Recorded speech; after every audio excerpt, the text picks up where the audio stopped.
Assalamualaikum warahmatullahi wabarakatuh. Segala puji bagi Allah yang telah memberikan kita nikmat kesehatan sehingga kita dapat melakukan perkuliahan secara online. Salawat dan salam tak lupa pula kita sanjungkan ke pangkuan alam yakni Nabi Muhammad Sallallahu Alaihi Wasallam. Ibu Cet Merah Meriana yang kami hormati, teman-teman seperjuangan yang kami banggakan, dan para penonton yang kami muliakan. Baiklah, kami dari kelompok 3 akan mempresentasikan hasil kerja kami mengenai sistem respirasi. Saya Mutia Rizky Aulia dan rekan saya Dia Mita Nawal Aska, Nova Rozana, dan Mauliza Nufisa. Teman-teman sekalian, ada 4 indikator yang harus kita capai pada materi sistem respirasi ini. Yang pertama, menjelaskan pengertian dan fungsi sistem respirasi pada manusia. Yang kedua, menjelaskan dan memahami anatomi organ respirasi pada manusia. Yang ketiga, menjelaskan proses pengangkutan CO2 dan O2 dalam organ respirasi manusia. Yang keempat, menjelaskan pengaruh suhu, pH, dan tekanan terhadap organ respirasi manusia. Nah, teman-teman sekalian, ketika kita duduk di bangku sekolah dasar atau tepatnya di SD, kita dikenalkan dengan kata sistem pernafasan. Ketika kita mulai duduk di bangku sekolah menengah pertama atau tepatnya di SMP, kita dikenalkan dengan kata respirasi. Nah, pertanyaannya, apakah sistem pernafasan dengan sistem respirasi itu berbeda ataukah sama?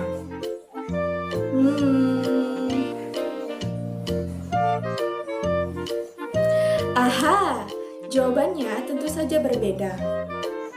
Pernafasan merupakan proses masuknya oksigen atau O2 ke dalam tubuh dari lingkungan dan mengeluarkan karbon dioksida atau CO2 dari dalam tubuh ke lingkungan. Untuk apa sih oksigen itu dimasukkan ke dalam tubuh?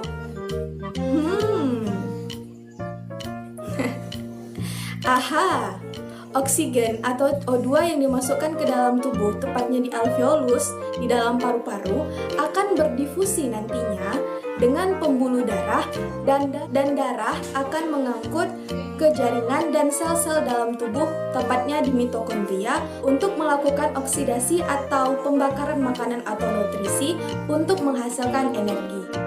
Lebih tepatnya, respirasi itu merupakan proses pembakaran makanan atau nutrisi di dalam sel-sel tubuh, tepatnya di mitokondria, dibantu dengan oksigen dan enzim etalase di alveolus untuk menghasilkan energi. Nah, teman-teman, ada 3 perbedaan antara sistem pernafasan dengan sistem respirasi. Nah, yang pertama, sistem pernafasan itu merupakan proses mekanik, artinya dilakukan secara sadar. Sedangkan sistem respirasi itu merupakan proses secara kimiawi atau dilakukan secara tidak sadar. Yang kedua, pernafasan terjadi dari lingkungan ke dalam tubuh, sedangkan sistem respirasi terjadi di dalam sel-sel tubuh, tepatnya di mitokondria. Yang ketiga, berdasarkan tujuannya. Sistem pernafasan pertukaran gas dari dalam tubuh ke luar tubuh. Sedangkan sistem respirasi, pembakaran makanan atau nutrisi untuk menghasilkan energi. Respirasi dibagi menjadi 2 bagian berdasarkan tujuannya. Yang pertama, respirasi eksternal, dan yang kedua, respirasi internal. Respirasi eksternal atau yang disebut juga dengan sistem pernafasan itu merupakan memasukkan oksigen atau O2 dari lingkungan ke dalam tubuh dan mengeluarkan karbon dioksida atau CO2 dari dalam tubuh ke lingkungan. Nah, sedangkan respirasi internal atau yang disebut juga dengan respirasi seluler itu merupakan proses pembakaran nutrisi atau makanan di dalam mitokondria dibantu dengan oksigen yang berasal dari sistem pernafasan atau respirasi eksternal dan dibantu oleh enzim untuk menghasilkan nutrisi. Jadi jelas ya teman-teman, respirasi itu tidak akan terjadi ketika tidak ada terjadinya proses respirasi eksternal atau proses bernafas. Mengapa demikian? Karena bahan utama untuk merombak suatu Nutrisi itu adalah oksigen yang diperoleh dari bernafas, seperti itu. Selanjutnya, jenis-jenis pernafasan dibagi menjadi dua berdasarkan alat bantunya. Nah, di sini yang dijelaskan adalah pernafasan, berarti kita berbicara tentang respirasi eksternal. Nah, dibagi menjadi dua tadi kan. Yang pertama, pernafasan dada, dan yang kedua, pernafasan perut. Pernafasan dada dibantu oleh otot antar tulang rusuk. Otot antar tulang rusuk ini dibagi menjadi dua bagian lagi. Yang pertama itu otot antar tulang rusuk bagian luar atau intercostalis externus, dan yang kedua otot antar tulang rusuk bagian dalam, intercostalis internus. Pernafasan perut dibantu oleh otot diafragma. Diafragma merupakan pembatas antara bagian dada dengan bagian perut. Nah, teman-teman, indikator yang kedua yaitu menjelaskan dan memahami anatomi organ respirasi pada manusia. Ada 7 alat pernafasan pada manusia. Di sini saya akan membagi bagian atas dan bagian bawah. Bagian atas itu meliputi hidung, faring, laring, dan trakea. Sedangkan bagian bawah itu meliputi bagian di dalam dada kita ini, yaitu bronkus, bronchiolus, alveolus, dan paru-paru. Baik, udara akan masuk melalui rongga hidung. Nah, di rongga hidung itu terdapat selaput lendir yang berfungsi untuk menahan benda-benda asing yang masuk atau menangkal istilahnya ya, sebagai pelindung, yang dibantu dengan silia, rambut-rambut halus yang terdapat di hidung yang akan mengeluarkan debu-debu atau kotoran-kotoran ketika kita saat bersin. Selanjutnya, udara akan masuk ke faring. Nah, di sini teman-teman pasti agak sulit membedakan faring dengan laring. Ingat saja teman-teman, faring itu diawali dengan huruf V dan laring itu diawali dengan huruf L. Yang manakah lebih duluan? Tentu saja huruf V. Jadi faring duluan baru laring ya teman-teman. Seperti itu. Setelah udara masuk ke rongga hidung, kemudian udara masuk ke faring, merupakan 3 cabang saluran yang menghubungkan ke rongga hidung, rongga mulut, dan trakea atau tenggorokan. Faring yang menghubungkan ke rongga hidung itu disebut nasofaring. Faring yang menghubungkan ke rongga mulut itu disebut dengan nasofaring, dan faring yang menghubungkan ke trakea itu disebut dengan hipofaring. Jadi faring itu ada 3 ya teman-teman. Setelah udara akan masuk ke laring, di mana laring ini merupakan tempat letaknya pita suara, di mana nanti ketika udara masuk, pita suara ini akan bergetar dan mengeluarkan suara. Selanjutnya, setelah masuk ke laring, udara akan masuk ke trakea atau tenggorokan. Tenggorokan ini juga sulit kita bedakan. Mengapa demikian? Karena ada juga kerongkongan, yang dimana kerongkongan ini berfungsi pada sistem pencernaan. Nah, teman-teman, mudah saja untuk mengingatnya. Ingat saja kalau THT itu berhubungan dengan pernafasan, sedangkan kerongkongan itu berhubungan dengan pencernaan. Setelah udara masuk ke trakea, udara masuk ke bronkus. Bronkus ini merupakan 2 percabangan yang akan menghubungkan ke paru-paru, 2 paru-paru kita atau pulmo. Selanjutnya, udara akan masuk ke bronchiolus dan akan masuk ke alveolus, di mana di alveolus ini terjadi pertukaran atau proses difusi CO2 dan O2. Baik teman-teman, setelah saya menjelaskan susunan dari alat-alat pernafasan pada manusia, di sini saya akan melanjutkan mengenai anatomi organ-organ respirasi pada manusia. Yang pertama itu ada hidung. Hidung disebut juga sebagai alat indera dan juga sebagai alat pernafasan. Mengapa dikatakan sebagai alat indera? Karena di hidung itu terdapat seraput saraf pembau yang menghubungkan ke otak, sehingga kita nanti dapat merasakan bau busuk dan bau wangi.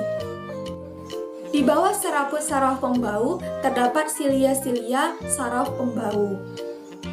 Nah, mengapa hidung dikatakan sebagai alat pernafasan karena di hidung itu terdapat cavum nasalis atau selaput lendir yang akan menangkal bakteri atau benda-benda asing yang masuk ke hidung. Nah, benda-benda asing atau bakteri ini dapat dikeluarkan melalui bantuan silia atau rambut-rambut yang terdapat di hidung melalui ketika saat seseorang itu bersin. Selaput lendir ini juga berfungsi sebagai pengatur suhu di dalam hidung dan pengatur kelembapan di dalam hidung.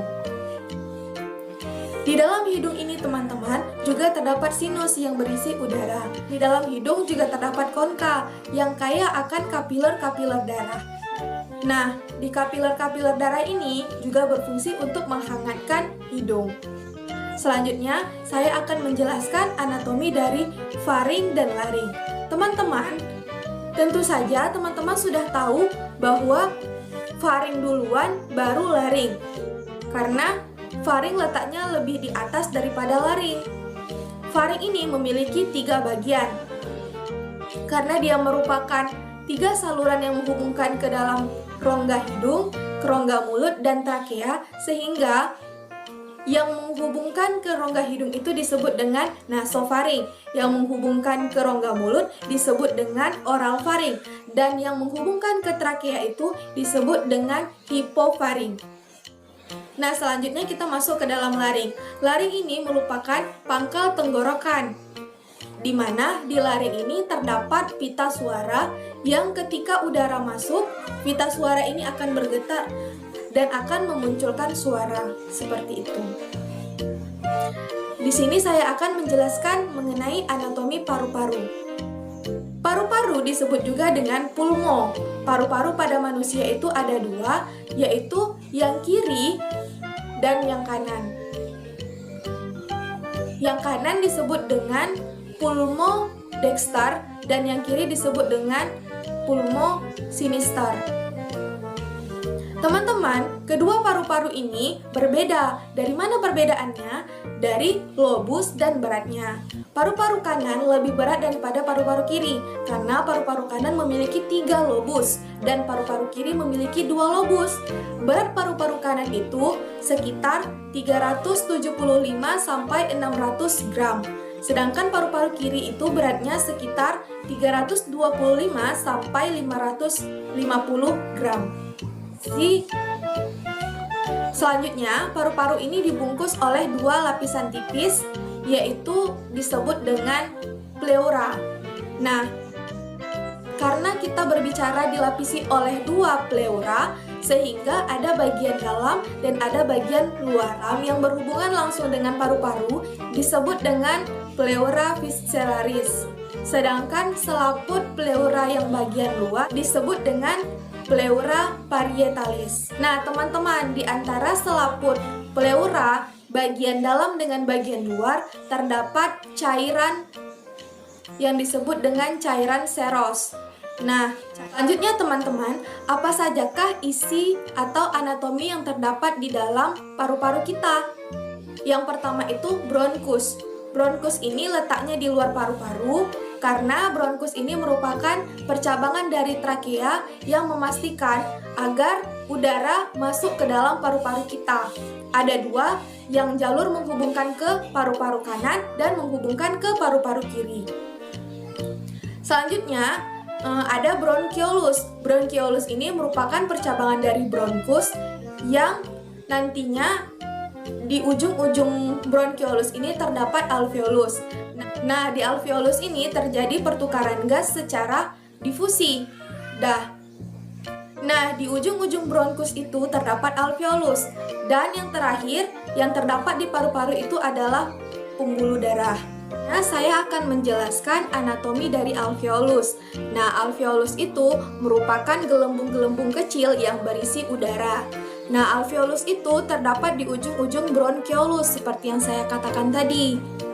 Nah, jumlah dari alveolus ini sekitar 2 juta sampai 3 juta buah. Maksudnya di sini kan kita mempunyai 2 paru-paru tuh, paru-paru kiri dan paru-paru kanan. Dari jumlah kedua paru-paru ini terdapat 2 sampai 3 juta buah alveolus. Ketika teman-teman mendengar kata alveoli, jangan bingung, karena alveoli itu merupakan bentuk jamak dari alveolus, sehingga kumpulan-kumpulan dari alveolus itu disebut dengan alveoli. Kemudian, alveolus itu tersusun atas epitel pipih selapis, sehingga bentuknya itu sangat tipis dan mampu untuk melakukan difusi atau pertukaran gas. Nantinya, karbon dioksida atau CO2 akan berdifusi dari kapiler darah ke alveolus, sedangkan oksigen atau O2 akan berdifusi dari alveolus ke kapiler darah. Baiklah teman-teman, indikator yang pertama dan yang kedua sudah terlewati. Selanjutnya akan dilanjutkan oleh rekan saya, yaitu Diamita Nawal Azka. Baiklah, saya Diamita Nawal Azka akan menjelaskan tentang mekanisme pertukaran oksigen dan karbon dioksida dalam organ respirasi.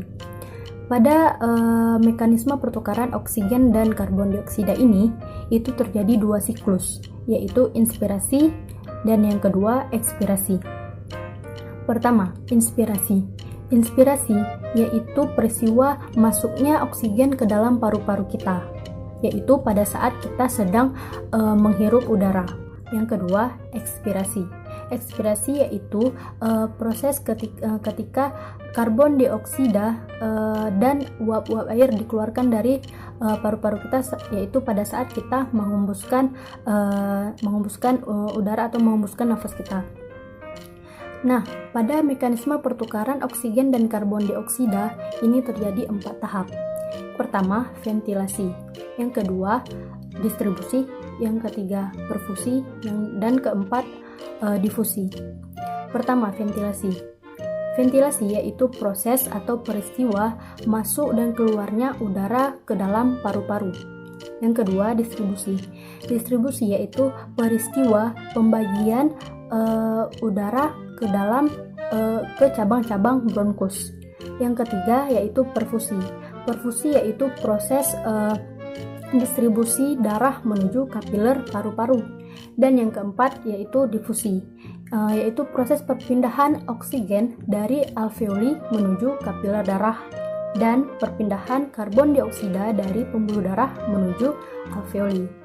Jadi secara singkat, ketika pada saat tahap ventilasi, udara masuk ke dalam paru-paru kita pada saat kita sedang bernafas, maka udara tersebut atau oksigen akan masuk dari hidung, melalui hidung akan menuju paru-paru. Kemudian terjadi tahap distribusi, di mana nantinya udara yang sudah masuk ke dalam paru-paru nantinya akan dibagi lagi dan akan masuk ke cabang-cabang bronkus.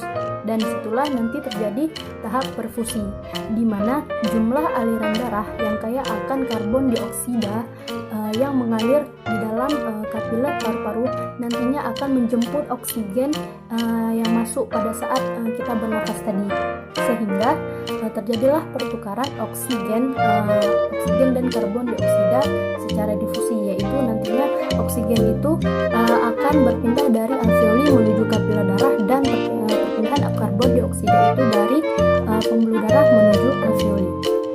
Baiklah, selanjutnya akan dilanjutkan oleh teman saya. Selanjutnya saya akan menjelaskan tentang mekanisme pengangkutan CO2 oleh darah. Yang pertama, CO2 itu diikat di dalam plasma darah. Yang kedua, CO2 diikat oleh hemoglobin. Dan yang ketiga, CO2 terikat dalam gugus ion bikarbonat. Mekanismenya, yang pertama, CO2 yang larut di dalam plasma darah akan berdifusi ke dalam sel darah merah dan akan diikat oleh hemoglobin. Selanjutnya, CO2 tersebut akan berdifusi ke dalam sel darah merah dan akan berikatan dengan air di dalam sel. Di dalam sel tersebut, sel darah merah akan membentuk H2CO3 atau karbonat anhidrase. Di dalam sel darah merah, H2CO3 ini akan dipecah menjadi ion hidrogen dan ion karbonat. Selanjutnya, akibat Hb meningkat banyak H+ dari H2CO3 dan ion bikarbonat akan berdifusi ke dalam plasma darah, kemudian diangkut ke dalam paru-paru. Di dalam paru-paru terjadinya perbedaan konsentrasi dari CO2 di antara pembuluh darah dan paru-paru, sehingga ion bikarbonat atau HCO3 akan diubah kembali atau dirombak kembali menjadi H2CO3 dengan ion hidrogen terikat pada hemoglobin. Selanjutnya, asam karbonat diubah menjadi CO2 dan air di dalam sel darah merah. Nah, selanjutnya CO2 ini akan CO2 yang terikat di dalam hemoglobin akan dilepas, dan selanjutnya CO2 yang sudah lepas dari hemoglobin ini akan berdifusi ke dalam sel-sel yang ada di dalam paru-paru, dan proses dari mekanisme pengangkutan CO2 ini akan terulang kembali. Baik, selanjutnya saya Nova Rozana akan menjelaskan faktor-faktor yang mempengaruhi proses terjadinya respirasi. Nah, tadi respirasi dijelaskan pembakaran zat makanan atau nutrisi di dalam mitokondria dengan bantuan oksigen dan enzim untuk menghasilkan energi. Nah, jadi proses respirasi ini dipengaruhi oleh beberapa faktor. Yang pertama ada faktor suhu, ada faktor pH dan faktor tekanan. Yang pertama suhu. Suhu ini memiliki kaitan yang sangat erat dengan pernapasan. Mengapa? Karena semakin tinggi suhu tubuh seseorang, maka dia akan membutuhkan energi yang lebih, sehingga kebutuhan akan oksigennya pun meningkat. Jadi oleh karena itu frekuensi pernapasannya pun akan lebih sering dilakukan.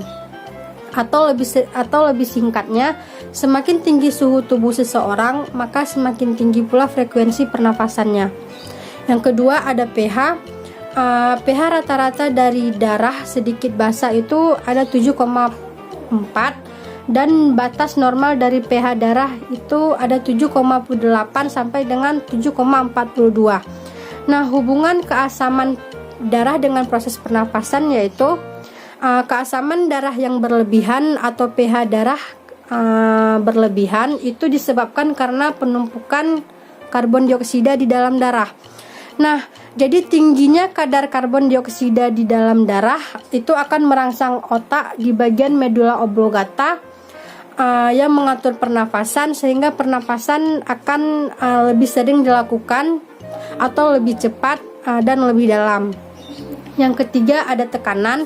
Nah, gas akan bergerak dari daerah bertekanan tinggi ke daerah bertekanan rendah. Selain itu, aktivitas yang dilakukan makhluk hidup juga mempengaruhi proses lajunya respirasi.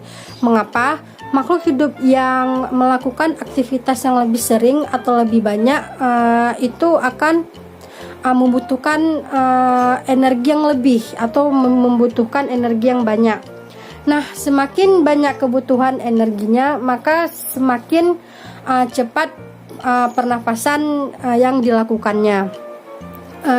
Sekian penjelasan dari kelompok kami. Saya mewakili teman-teman, mohon maaf apabila ada kesalahan. Semoga bermanfaat. Thank you for watching. Wassalamualaikum warahmatullahi wabarakatuh.